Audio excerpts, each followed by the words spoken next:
Shabbat Shalom et Chanukah Sameach à toute la famille de Da'at Chaim. Je voudrais partager avec vous aujourd'hui une petite idée sur Chanukah. Donc, une des brachot qu'on fait lors de l'allumage de la Chanukah, c'est Baruch Ata Hashem Elokeinu melech haolam, she'asa nissim la'avotenu bayamim hahem bazman hazeh. Donc, on bénit Hashem pour tous les miracles que nos ancêtres ont vécu à l'époque du 25 Kislev, et elle se termine par bazman hazeh en ces temps-ci. C'est-à-dire que elle est assez étonnante cette bracha. Pourquoi? Parce qu'elle suggère l'idée que aujourd'hui, de nos jours, eh ben, les miracles, ils ont encore lieu. Les mêmes miracles que nos ancêtres ont vécu à l'époque, ils sont toujours en cours. Donc, le Siftei Chaim ramène au nom du Ramchal que le temps est une création matérielle, et donc c'est comparable à un tuyau où Hachem il véhicule différents flux, différents hashpaot, et donc chaque jour a sa propre hashpa. Et donc si on comprend ça, on comprend que les fêtes juives, donc tous les chagim qui sont dans notre calendrier, sont pas négligeables et elles ont chacune une hashpa spéciale. Et chacune renferme un potentiel spirituel qui lui est propre. C'est pour ça que nous, chaque fête, avant et pendant la fête, on doit réviser, étudier la halachot et étudier l'idée que chaque fête renferme. Donc à l'époque des Grecs, à l'époque de Hanouka, donc l'Empire grec il régnait sur le monde entier. Et ils ont commencé à faire des décrets sur le peuple juif. Donc ils ont interdit le Shabbat, la Mila, la mitzvah de Rosh Chodesh, donc d'où chaque fête découle de cette mitzvah-là. Pourquoi? Parce que ça détermine le calendrier juif. Ensuite, qu'est-ce qu'ils ont fait? Ils ont interdit la avoda au Beth Amikdash. Donc les korbanot, les ketoret, l'allumage de la menorah. Et ensuite, ils sont venus et ils ont souillé le Beth Amikdash. Donc a priori, si les Grecs ils ont fait tous ces décrets-là contre le peuple juif, c'est que Hachem lui-même l'avait décrété. Et le Bar, au tout début des Ilchot de Hanouka, il nous dit pourquoi Hachem a décrété que la Voda au Beth Amikdash s'annule par les Grecs, parce que Al-Shenit Rashlu Avoda, parce que les Kohanim sont affaiblis dans leur Avodat à Mikdash. Donc, première question qu'on pourrait poser, c'est quoi? C'est que comment un simple affaiblissement, ça mérite autant de décrets contre le peuple juif. Et deuxième question qu'on peut poser, c'est quoi? C'est que on sait que Hachem, il punit pas pour rien. D'abord, il envoie des épreuves pour qu'on comprenne ce qu'on doit arranger, et ensuite, si on ne comprend toujours pas, alors là, il envoie les punitions. Donc comment ce principe, il se confirme ici? Et troisième question qu'on peut poser, c'est le Ramban qui ramène au nom du Midrash Tanchuma. Il dit que chaque nasi de chaque tribu, ils emmenaient des corbanotes. Et Aaron Cohen, il était très déçu, très triste que sa tribu ne pouvait pas emmener des corbanotes. Et Hachem l'a consolé par l'allumage de la menorah. Comment, Ramban pose la question, comment, par le fait que Hachem les consolé par l'allumage de la menorah, ça a pu véritablement le consoler. Arrête, le Kohen Gadol, Aaron Cohen, il pouvait servir autant le jour de Yom Kippour que tous les autres jours des corbanotes. Pourquoi l'allumage de la menorah spécifiquement? Donc après que Adam Arishon, il ait nommé chaque espèce animale, il les a nommés chacun par son nom, il a décidé de s'appeler Adam. Pourquoi? Il s'est dit, puisque j'ai été créé à partir de la terre, Adama, je vais m'appeler Adam. Et la question aussi qui peut se poser ici, c'est que c'est très étonnant. Pourquoi Adam Arishon, il a choisi de s'appeler Adam par son origine matérielle, qui vient de la terre? L'homme, il est composé aussi d'une neshama, d'une âme. Pourquoi il ne s'est pas appelé autrement? C'est là le écart de l'homme.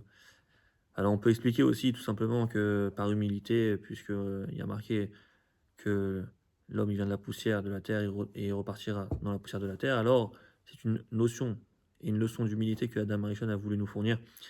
Mais on peut aussi expliquer que Adam Arishon, il a compris l'essence et le principal du but de l'homme sur terre. C'est-à-dire que la plus grande épreuve que l'homme peut vivre sur terre et doit vivre, c'est quoi? C'est d'élever et de s'élever spirituellement. C'est-à-dire de faire interagir son corps dans la spiritualité.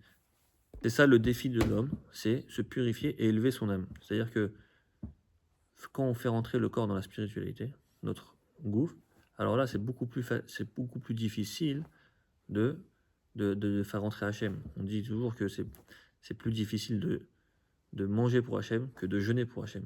Pourquoi? Parce que dès que le corps il rentre en action, alors là, le côté rouhani, il est tout de suite abaissé. Et donc ça, c'est vrai que c'est un travail difficile, mais c'est ça le but de l'homme. C'est ça que Adam Arishon a voulu nous montrer quand il s'est appelé Adam. Adama. C'est-à-dire que moi, je vais élever, je dois. Le but de l'homme, c'est quoi? C'est d'élever et de purifier son âme. Le Ramchal, dans son Messilat Yesharim, il continue et il dit, dans son char à Zrizout, il nous dit que la nature de l'homme, elle est très lourde, il désire ni travail, ni effort. Et il dit, tout celui qui désire faire une avodat Hashem, être Oved Hashem, il doit avoir un surplus de zrizout, de zèle, d'une motivation. Et si on remarque bien ce que le Ramchal nous dit, il ne nous dit pas que celui qui veut faire plus ou s'améliorer doit faire preuve de zèle, de motivation. Non, c'est celui qui simplement veut servir Hachem. Donc tout celui qui veut participer et être Oved Hachem, alors là, il doit avoir un surplus de motivation, de zrizout. Donc en d'autres termes, la nature de l'homme est tellement contraignante que sans zrizout, sans zèle, eh bien il n'y a plus de Avodat Hachem. Donc d'après ça, on peut répondre à la première question qu'on avait posée. Comment un simple affaiblissement, d'après ce que nous ramenait le bar, comment un simple affaiblissement a pu engendrer de telles persécutions? Eh bien, d'après ce qu'on a dit d'après le Ramchal,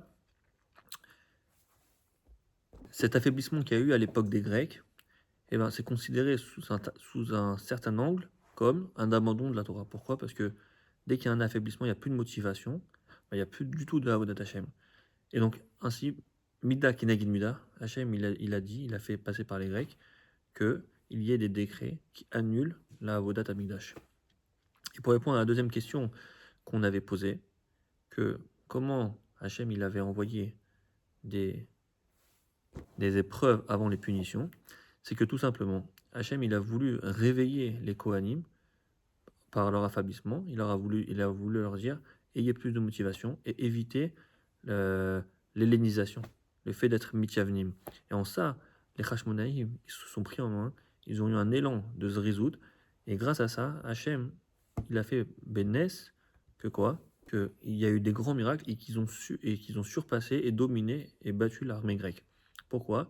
Grâce à leur effort qu'ils ont su faire. Puisqu'ils se sont surpassés, ils ont dépassé leur nature, Hachem, il a allé aussi mais à la Teva, et donc il leur a permis de gagner la guerre. Et pour répondre enfin à la question du Ramban, comment, par l'allumage de la Ménorah, eh bien Hachem, il a consolé Aaron. Aaron, il travaillait une fois par an au Beth Amikdash, à Kippour, et ça, c'était le seul qui pouvait le faire. Donc pourquoi il n'a pas consolé par ça, par cette avoda-là? Donc, Ramban lui-même, il répond que Hachem, il a dit à Moshe de dire à Aaron que sa part à Aaron, elle est plus grande. Pourquoi? Parce que les Beth Amikdash, les Korbanot, ils vont durer que lorsqu'il y aura le Beth Amikdash. Aujourd'hui, il n'y a plus de Beth Amikdash. Mais par contre, la Ménorah, l'allumage de la Ménorah, elle a lieu durant toutes les générations. Et même si aujourd'hui, il n'y a plus de Beth Amikdash et donc plus de Ménorah, le Ramban nous dit qu'Hachem, il a fait allusion à Aaron, que c'est par l'allumage de la Chanouka, que durant chaque génération, chaque juif, il allumera la Chanouka. Alors là, ça sera considéré chaque maison comme un Beth Amikdash Me'at, chaque personne qui allume la Chanouka comme un Kohen Gadol, et chaque Chanouka comme la Ménorah qu'il y avait au Beth Amikdash. Donc par cela, par le fait que Hachem il a dit à Aaron, par la Ménorah qui sera allumée durant toutes les générations de la Chanouka, par cela, ta part elle est plus grande que celle des autres tribus. Et pour finir, Rabbi Yocham de Mir nous dit que comment un homme qui est formé principalement de terre, d'origine matérielle, comment il peut dépasser et se surpasser? Ça, ce serait que d'ordre spirituel. Et il répond qu'en fait, non. Non, on doit juste faire des efforts. Faire des efforts de grandir et d'avancer. Et Hachem, par le fait qu'ils voient nos efforts, donc comme les Hashmonaïm, que eux, ils ont eu un élan de motivation de Zrizout, alors eux, Hachem, lui, est aussi au-delà de la nature, et il a fait des miracles. Donc là, c'est 8 jours de Hanouka. Donc c'est une période propice où lâche pas durant ces 8 jours, donc comme on en revient au début du Shiur, révèle une grande qualité de Zrizout. Donc ces 8 jours-là, elles sont propices à la Zrizout, et donc c'est là où on peut se remettre à niveau pour la Avodat Hashem. Shabbat Shalom et Hanouka Sameach.